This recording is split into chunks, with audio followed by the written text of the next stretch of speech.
سیدنا ابو سعید خدری رضی اللہ تعالی عنہ سے روایت ہے، نبی کریم صلی اللہ تعالی علیہ وسلم ارشاد فرماتے ہیں، جب رمضان المبارک کی پہلی رات آتی ہے تو آسمانوں کے دروازے کھول دیے جاتے ہیں اور آخری رات تک ان میں سے کوئی دروازہ بند نہیں کیا جاتا ہے۔ جب بندہ مومن اس مہینے کی کسی رات میں نماز پڑھتا ہے تو اللہ تعالیٰ اس کے لیے ہر سجدے کے بدلے 1500 نیکیاں لکھتا ہے اور اس کے لیے جنت میں سرخ یاقوت کا ایک گھر بنا دیا جاتا ہے جس کے 60,000 دروازے ہوتے ہیں اور ہر دروازے پر سونے کی بناوٹ ہوگی جن پر سرخ یاقوت جڑے ہوئے ہوں گے۔ جب بندہ رمضان المبارک کے پہلے دن کا روزہ رکھتا ہے تو اس کے گزشتہ رمضان سے لے کر اس دن تک کے کیے گئے صغیرہ گناہوں کو بخش دیا جاتا ہے اور اس کے لیے روزانہ 70,000 فرشتے نماز فجر سے غروب آفتاب تک استغفار کرتے ہیں۔ اسے رمضان کے ہر دن اور ہر رات میں سجدہ کرنے پر جنت میں ایک ایسا درخت عطا کیا جاتا ہے جس کے سائے میں کوئی سوار 500 سال تک چلتا رہے۔ سبحان اللہ۔ اسی طریقے سے آپ آگے دیکھیے،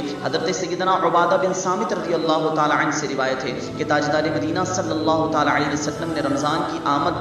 آمد کے موقع پر ایک دن ارشاد فرمایا، تمہارے پاس برکت والا مہینہ رمضان آ گیا ہے جس میں اللہ تعالیٰ تمہیں غنی فرماتا ہے اور تم پر رحمت نازل فرماتا ہے، گناہوں کو مٹاتا ہے، دعائیں قبول فرماتا ہے، اللہ تعالیٰ تمہاری نیکیوں کی رغبت دیکھتا ہے اور فرشتوں کے سامنے تم پر فخر فرماتا ہے، لہٰذا اس مہینے میں اللہ کی بارگاہ میں اچھے اعمال پیش کرو کیونکہ بدبخت وہی ہے جو اس مہینے میں اللہ کی رحمت سے محروم رہا۔ یا خدا ماہ رمضان کے صدقے سچی توبہ کی توفیق دے دے۔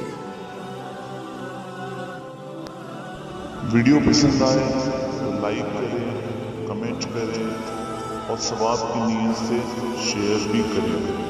اور ہمارے چینل کو لازمی سبسکرائب کریں اور بیل آئیکن کے بٹن کو پریس کریں تاکہ ہماری آنے والی جو نئی ویڈیوز ہیں وہ آپ تک بآسانی پہنچ سکیں۔